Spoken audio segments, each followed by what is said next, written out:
My substitute teacher confiscated my inhaler and locked it in her desk, saying, "Asthmatics just want attention." I've had severe asthma since I was 5, and my rescue inhaler isn't just medication. It's literally life or death. Every teacher at Roosevelt High knew about my condition. My regular teachers kept backup inhalers in their desks, just in case. But Mrs. Crawford was different. She was this bitter substitute in her 60s who treated teaching like a prison sentence. The moment she walked into our chemistry class, she announced her rules. No phones, no food, no excuses, and absolutely no disruptions. When my chest started tightening during her lecture about molecular bonds, I quietly reached for my inhaler. The room was stuffy, the old ventilation system wasn't working, and I could feel that familiar squeeze in my lungs. "Put that away immediately," Mrs. Crawford snapped, stopping mid-sentence.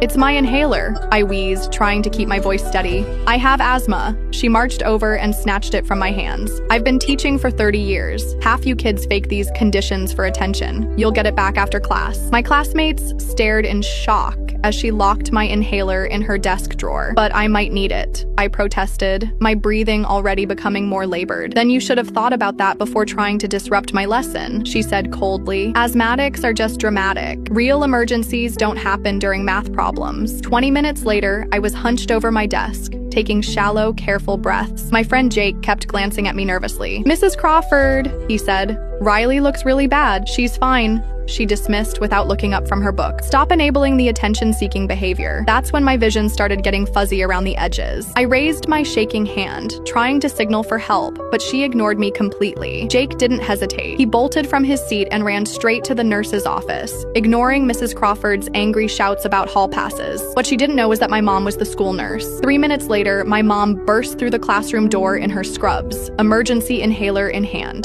The look on her face when she saw me gasping for air was pure fury. "Where is her medication?" she demanded, rushing to my side. Mrs. Crawford looked confused. "Who are you?" "I'm the school nurse and her mother." Mom's voice was deadly calm as she helped me with the inhaler. "You took a life-saving medication from a student with documented asthma?" The color drained from Mrs. Crawford's face as she realized her mistake. I didn't know that my daughter could die without her medication. That's written in her file, posted on your desk, and required by law to be disclosed to all substitutes." Mom turned to the class, all 26 students recording with their phones. "Anyone else see this teacher confiscate medical equipment from a student having an emergency?" Every hand in the room shot up. Within an hour, Mrs. Crawford was escorted off campus by security. The school board called an emergency meeting that afternoon. By evening, the local news was running the story. Mrs. Crawford never taught again.